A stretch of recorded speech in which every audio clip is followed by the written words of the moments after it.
After my dad was poisoned, I saw a video of my stepbrother and stepmom celebrating his death in the CEO's office, already calling themselves the new owners of his $100 million company. I made one silent call. The next morning, they were in handcuffs. They had no idea what happened 2 days earlier. 2 days earlier. My name is Amelia Grant. I'm 28 years old, and if you told me 5 years ago that my life would unfold like a twisted crime novel, I would have laughed it off. But here I am, telling you a story I never imagined I'd live through, a story of betrayal, revenge, and justice that shook the core of who I thought I was and what I believed family should mean. I grew up in Seattle, Washington, with my father, Edward Grant. He wasn't just my dad, he was my hero. A brilliant mind, a kind heart, and the founder of Green Nova Industries, a $100 million ecotech company that focused on sustainable energy and green solutions. He started it from scratch, building it up with nothing but hard work and a relentless dream of a cleaner world. People respected him not just for his success, but for his ethics. And me? I wanted to be just like him. My mother passed away when I was 10. I remember her soft laugh, her gentle hands. Losing her was like losing sunlight in the middle of summer. For a while, it was just Dad and me. We managed together until he met Vanessa. She came into our lives when I was around 13. Dad said she was charming, a fresh start.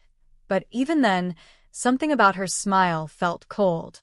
She moved in, and with her came Logan, her son from a previous marriage. He was a couple of years older than me, loud and entitled. At first, I tried to be friendly. I thought, maybe if I just gave it time, we'd be a real family. But Logan didn't care for bonding. He was the type who acted like he was doing you a favor just by being in the room. Vanessa wasn't much better. She was all appearances and perfection when Dad was around. But when it was just me and her, there were looks. Sharp. Measuring. Like she was just waiting for me to slip. Years passed. I focused on school, then business. I worked my way up through Green Nova, learning everything I could. My dad saw my passion, and eventually he made me vice president. It was a huge step, one I had earned. But the moment I stepped into that office, the air in our house changed. Logan didn't congratulate me. Vanessa didn't smile. They were jealous, plain and simple. Logan, despite having no interest in the company before, suddenly decided he should be made a partner. He complained constantly. "I'm family too," he'd say. "Why does Amelia get everything?" Dad, to his credit, stayed firm. He told them, clearly, that Green Nova was built with his sweat and sacrifice, and that I had proven myself worthy of carrying it forward. He even mentioned that he'd updated the company's charter to reflect that. That decision didn't sit well with them. You could feel the bitterness pouring off Logan and Vanessa like cold wind. Then came the night everything changed. It was a Thursday evening. Vanessa insisted on making dinner. That alone should have raised red flags. She never cooked. We sat down to eat. Baked salmon, asparagus, and a strange herbal tea she claimed she'd picked up at a boutique downtown.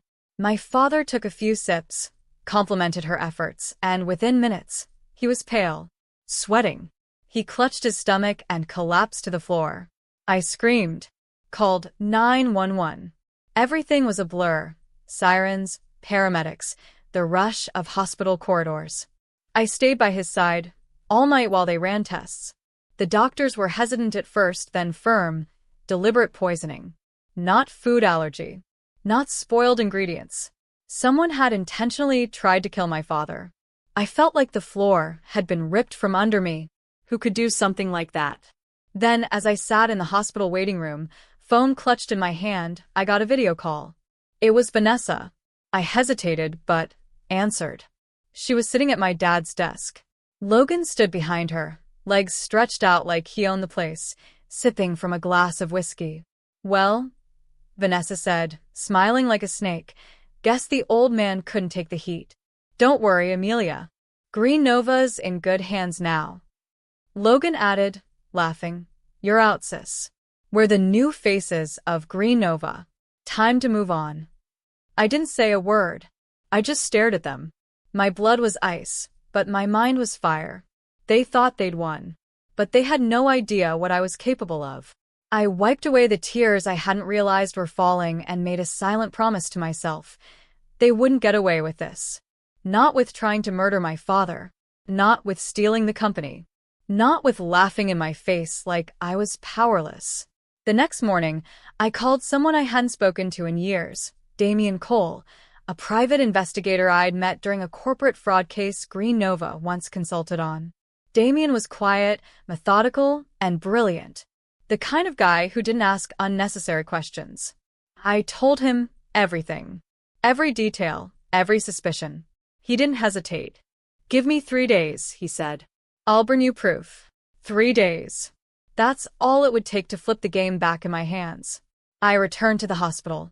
My father had regained consciousness, but was weak and confused. I didn't tell him what Vanessa and Logan had done, not yet. But I held his hand and promised him this wasn't over. Back home, I pretended to stay away. I didn't respond to Vanessa's smug texts or Logan's taunting voicemails. I let them think they'd won, that I was too broken to fight. But every second, Damien was working, digging, following, collecting. I was quiet, patient, but inside, I was sharpening my claws. 3 days. That's all Damien asked for. And I gave him exactly that, no questions, no interference. While he worked behind the scenes, I focused on keeping a low profile. I stayed close to the hospital during the day, helping nurses take care of Dad, reading to him, holding his hand. He was slowly recovering, and though his energy was low, his mind was still sharp. I didn't tell him everything, not yet. I didn't want to upset him while he was still fragile.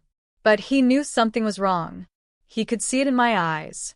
At night, I'd go back to my apartment. That's when I'd play back Vanessa's smug voice in my head, Logan's arrogant laughter. The way they looked so confident in that office, my father's office, like they were already living their fantasy of taking over Green Nova. They didn't know it yet, but their clock was ticking. On the third evening, Damien called. "I have what you need," he said. "It's worse than we thought." We met in his downtown office. He looked tired but satisfied. He handed me a flash drive and sat down, his voice calm but steady. "Your instincts were right. They planned this. The poisoning wasn't random. It was deliberate, premeditated." He showed me everything, security camera footage from the kitchen that night. Vanessa had swapped out my father's usual herbal tea with something else. Damien had traced her to a questionable herb shop on the edge of the city 2 days earlier. The shopkeeper had no idea what she was really up to.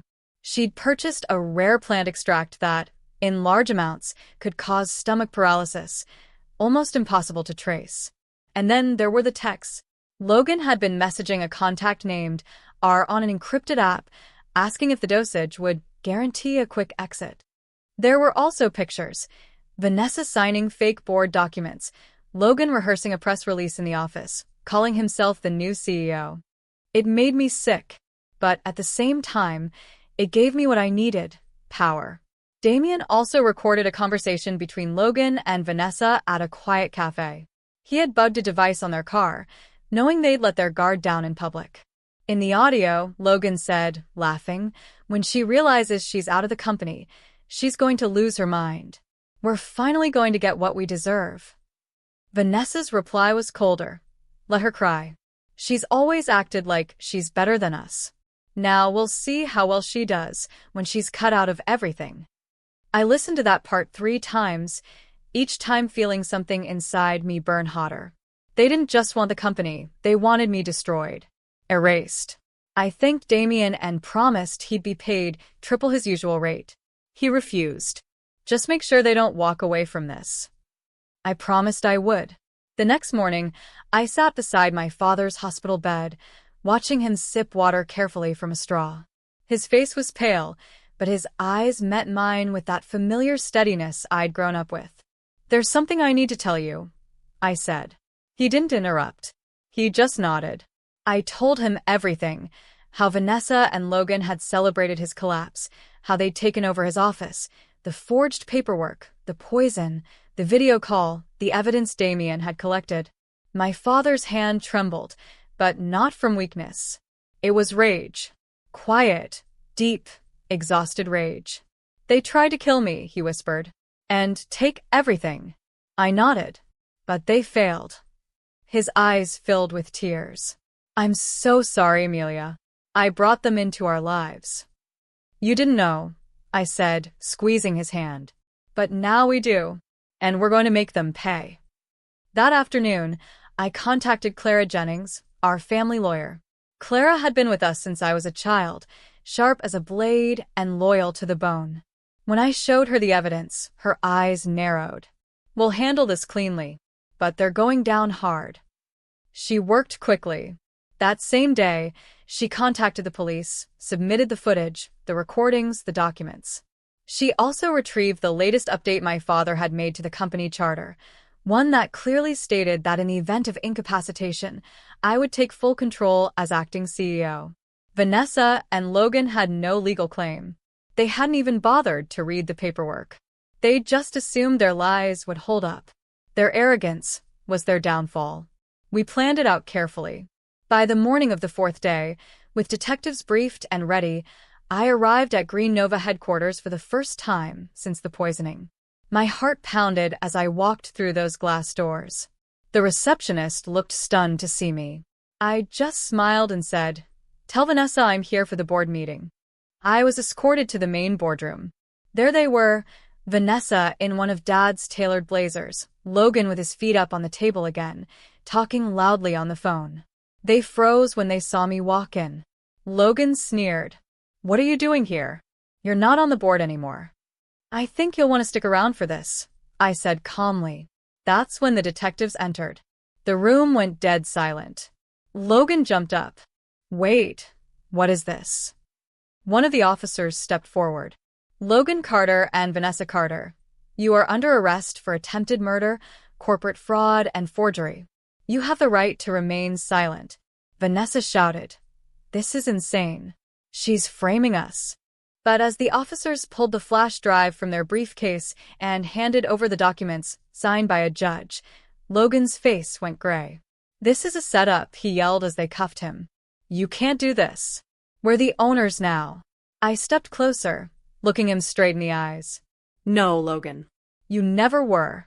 And now, everyone will know exactly what you are." As they were led out of the boardroom in handcuffs, the room burst into whispers.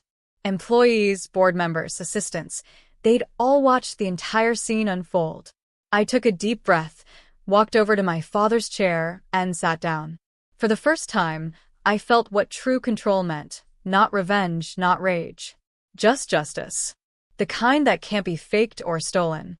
But little did I know, the storm wasn't over yet. You'd think that after seeing Logan and Vanessa dragged out of the Green Nova boardroom in handcuffs, I'd finally feel at peace. And for a moment I did. Sitting in my father's chair, surrounded by stunned silence, I finally felt the weight of what I'd carried for days begin to lift. But I knew better than to celebrate too early. People like them didn't give up without a fight. That same evening, the news broke all over Seattle. Headlines read, "Step family of Green Nova heiress arrested in attempted murder and corporate fraud scheme." Photos of Logan being escorted into a squad car and Vanessa yelling at the press outside the precinct spread like wildfire. I didn't go online to read the comments, but Sarah, my closest friend, sent me one. "Seattle's Queen of Green gets revenge," it read. It made me smile, but just a little. My father was recovering well. Once he was strong enough, I brought him home. The staff helped him settle into the guest wing at my place. He didn't want to return to our old house. Too many memories. Too many ghosts. I didn't argue. I just kept him close. The following week, I officially took over as CEO of Green Nova. It felt surreal. Every hallway I walked through, every boardroom I entered, eyes followed me with a mix of awe and hesitation. Some were impressed. Others were cautious, maybe even afraid. After all, no one expected the quiet VP to outmaneuver a scandal that big. But I didn't care about their whispers. I cared about restoring my father's vision and protecting what he built. Despite the chaos, I didn't let go of the core values. I met with department heads, reassured our investors, and kept things running smoothly.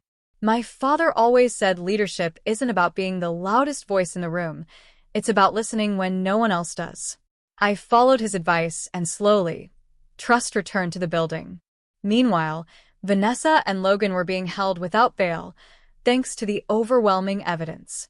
Clara had made sure the prosecution had everything they needed. But then came the unexpected blow.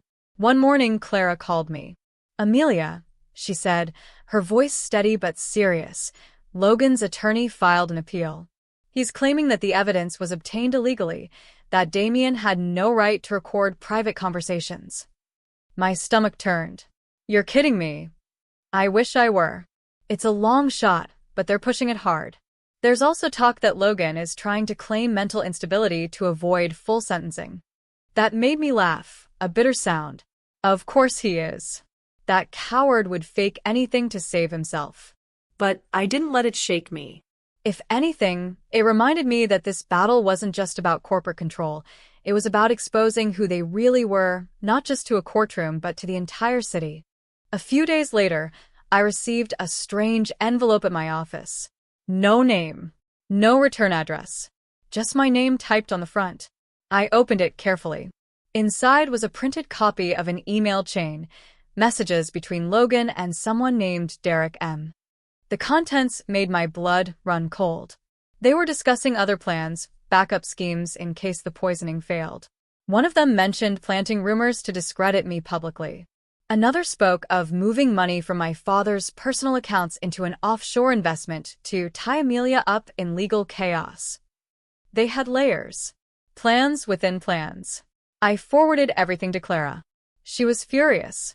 These two weren't just trying to take the company, Amelia.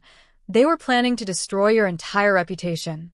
Financial ruin, social shaming, everything. I couldn't believe the depths they'd sunk to. How long had this been brewing? How many times had Vanessa smiled in front of my father, cooked us dinner, joined us on holidays, all while plotting behind his back? That night, I couldn't sleep. I sat in the living room, watching the rain fall against the window. My father came in quietly, wrapped in a blanket. He sat beside me, sipping warm tea. "I saw the news today," he said softly. "You handled that press conference like a true leader." "Thanks," I replied, but my voice felt hollow. "They were going to ruin everything." He nodded. "And you stopped them." "But they're still trying," I whispered. "Even from inside jail. They're still dangerous." He placed a hand over mine. "They're desperate now. That's what people like them do when they lose control. But you've already won more than they ever had. You have something they'll never understand, integrity." I let that sink in. Maybe I had already won. But the final chapter hadn't been written yet. The trial began the following week. I sat in the courtroom, dressed in black, calm and collected. Vanessa wouldn't look at me. Logan did, but there was no fight left in his eyes, just bitterness. The prosecution laid out everything: the poisoning, the fraud, the stolen documents, the emails, the texts. Damien testified professionally, explaining how he'd gathered the evidence, and Clara ensured everything was airtight. Then Vanessa took the stand. Her voice was all tears and apologies.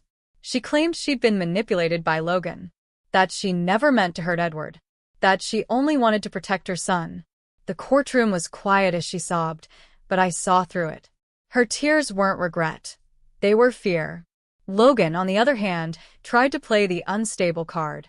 He gave long, disjointed answers, pretended to break down mid-sentence. But the jury wasn't buying it. Not with the volume of planning we'd shown. After 3 days, the verdict came in. Guilty. On all counts. Vanessa received 22 years for conspiracy to commit murder, fraud, and corporate theft.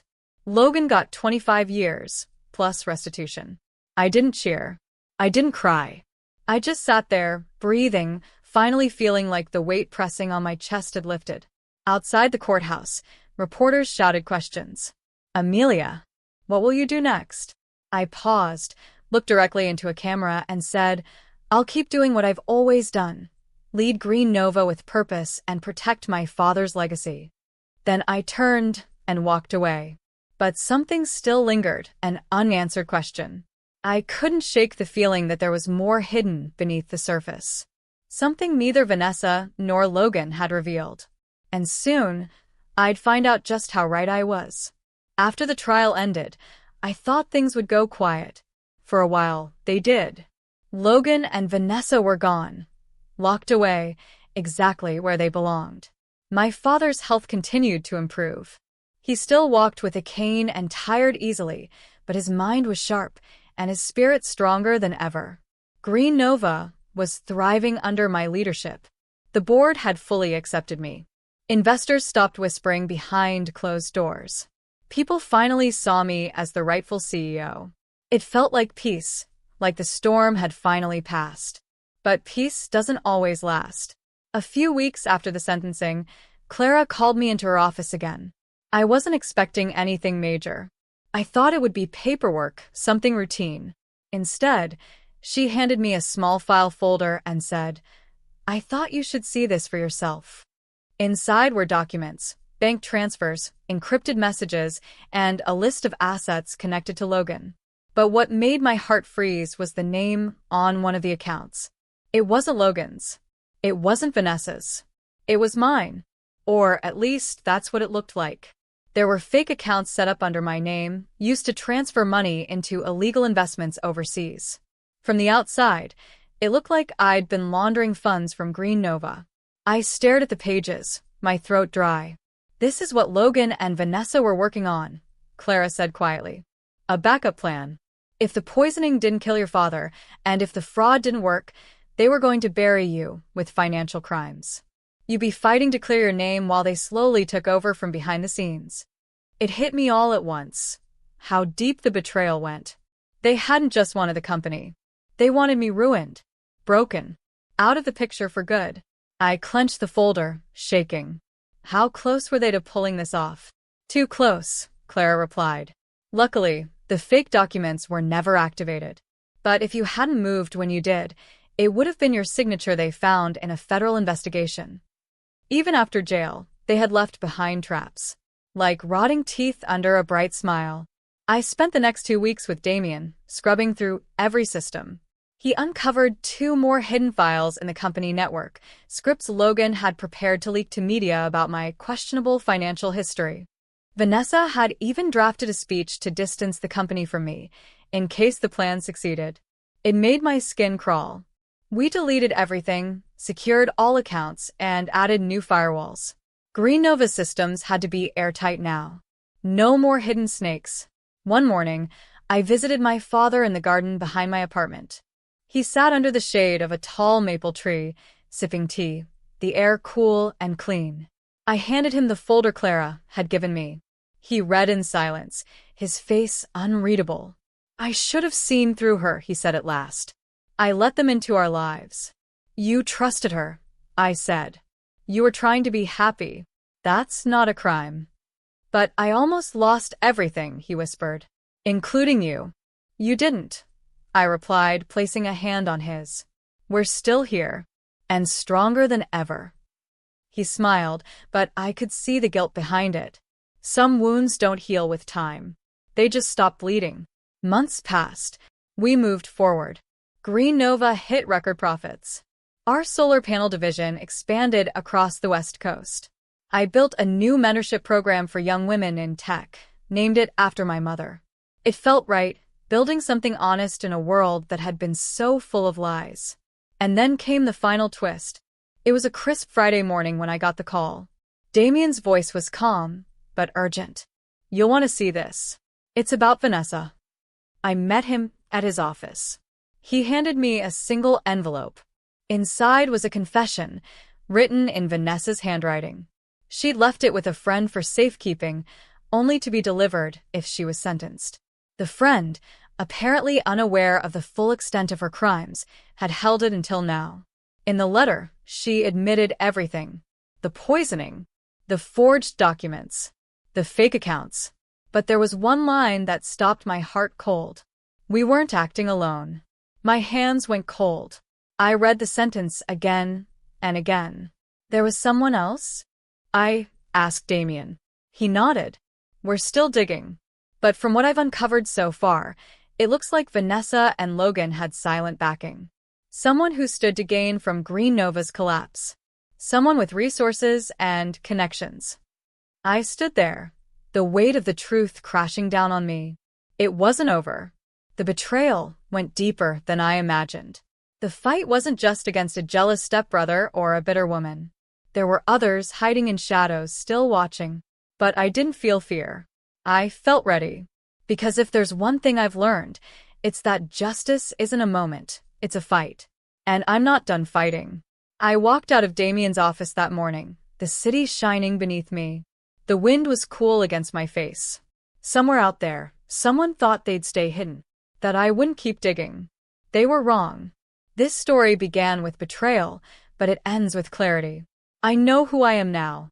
I know what I'm capable of. And if they thought I was dangerous before, they haven't seen anything yet.